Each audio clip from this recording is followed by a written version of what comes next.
লোকসভা নির্বাচনের মুখে তৃণমূল ছেড়ে বিজেপিতে যোগদান নিয়ে বড় চমক দিয়েছিলেন। উত্তর কলকাতা থেকে বিজেপির প্রার্থী হয়ে সোমবার আরও বড় চমক দিলেন তাপস রায়। আলিমুদ্দিন স্ট্রিটে সিপিআইএম রাজ্য দফতর গিয়ে বর্ষিয়ান সিপিআইএম নেতা তথা বামফ্রন্ট চেয়ারম্যান বিমান বসুর আশীর্বাদ নিয়ে এলেন তাপস রায়। তৈরি করলেন রাজনৈতিক সৌজন্যতার নতুন উদাহরণ। তবে কোনো রাজনৈতিক আলোচনা নয়, বিমান বসুর সঙ্গে শুধুমাত্র সৌজন্য সাক্ষাতের জন্যই তিনি আলিমুদ্দিনে এসেছেন বলেই জানালেন কলকাতা উত্তরের বিজেপি প্রার্থী তাপস রায়। এক রিপোর্ট।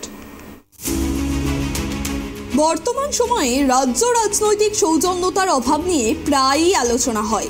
প্রতিদিন বিভিন্ন রাজনৈতিক দলের নেতা ও নেত্রীদের একে অপরকে কদর্য ভাষায় আক্রমণের ছবি ধরা পড়ে।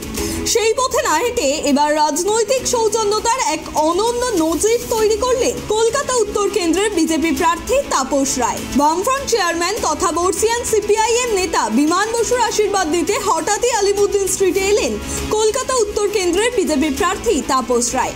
তার সঙ্গে ছিলেন বিজেপি নেতা তথা উত্তর কলকাতা জেলা বিজেপি সভাপতি তমগ্ন ঘোষ। সোমবার দুপুর 3:15 নাগাদ সিপিআইএম এর রাজ্য দফতরে পৌঁছান সদ্য তৃণমূল ছেড়ে বিজেপিতে যোগ দিয়ে কলকাতা উত্তর কেন্দ্র থেকে প্রার্থী হওয়া তাপস রায়। গেটের সামনেই তাপস রায়কে স্বাগত জানান বর্ষিয়ান সিপিআইএম নেতা রবীন দেব। তারপরে তমগ্ন ঘোষকে সঙ্গে নিয়ে বিমান বসুর সঙ্গে দেখা করতে আলিমুদ্দিনের সিঁড়ি দিয়ে সোজা উপরে চলে যান তিনি। মিনিট 10 ছিলেন আলিমুদ্দিন স্ট্রিটে। বিমান বসুর সঙ্গে সৌজন্য সাক্ষাতের পর তাপস রায় জানান তার লোকসভা কেন্দ্রে 15 লক্ষ ভোটারের কাছেই পৌঁছানোর চেষ্টা করেছেন তিনি। সেই সঙ্গে তার কেন্দ্রে সমস্ত গুণীজনদের কাছেও যাচ্ছেন। বিমান বসুর মতো সৎ, নিষ্ঠাবান এবং বর্ষিয়ান রাজনৈতিক নেতা বর্তমানে খুবই কম রয়েছে।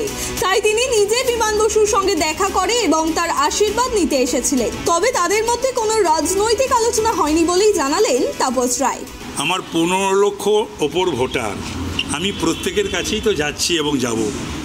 শ্রদ্ধেয় বিমান বসু মহাশয় উত্তর কলকাতার যে কলকাতা উত্তর যে লোকসভা কেন্দ্রের অন্তর্গত তিনি ভোটার, তো আমি প্রার্থী হিসাবে তো বিমানদার আশীর্বাদ এবং এই কেন্দ্রের ভোটার হিসাবে আমি যেমন সকলের কাছে যাচ্ছি, ওনার কাছে আমি ওনার আশীর্বাদ চাইলাম। উনি আমার শরীরের খবর নিলেন, শারীরিক সুস্থতা থাকার এবং কী এই রোদে গরমে কেমনভাবে চলা উচিত এই সমস্ত কুশল নিলেন। উনি হচ্ছেন আমাদের রাজ্যের এই মুহূর্তে তিনি সর্বজ্যেষ্ঠ নিষ্ঠাবান সৎ রাজনৈতিক কর্মী, রাজনৈতিক নেতা। চাকরি করছে গাধা, আর কি করছে মেধা, যেন মোট বইছে মেধা। সত্যি কথা, এটা মানে এই যন্ত্রণা দুঃখটা খুব দুর্ভাগ্যজনক। বেশ কিছুদিন আগের থেকে এবং সকলের কাছেই যাচ্ছি আমি। আমার উত্তর কলকাতার অন্তর্গত যত বিশিষ্ট মানুষ আছেন এবং সিনিয়র মোস্ট পলিটিশিয়ান আছেন কাটিং অ্যাক্রস পার্টি লাইন, আমি সকলের কাছে যাচ্ছি, যাব আশীর্বাদ চাইতে, তাদের সমর্থন চাইতে যাব। বিমান বসুর নামে যারা দুর্নীতিতে যুক্ত থাকার অভিযোগ তুলেছেন তাদেরকেও কড়া ভাষায় আক্রমণ করতে ছাড়েননি তাপস রায়।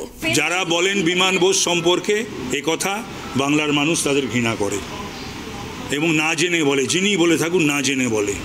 শুধু তাপস রায় নন, ব্যারাকপুর কেন্দ্রের বিজেপি প্রার্থী অর্জুন সিংও প্রার্থী হয়েই ব্যারাকপুরের দীর্ঘদিনের সিপিআইএম সাংসদ তরিৎ তোপদারের বাড়িতে গিয়ে আশীর্বাদ নিয়েছিলেন।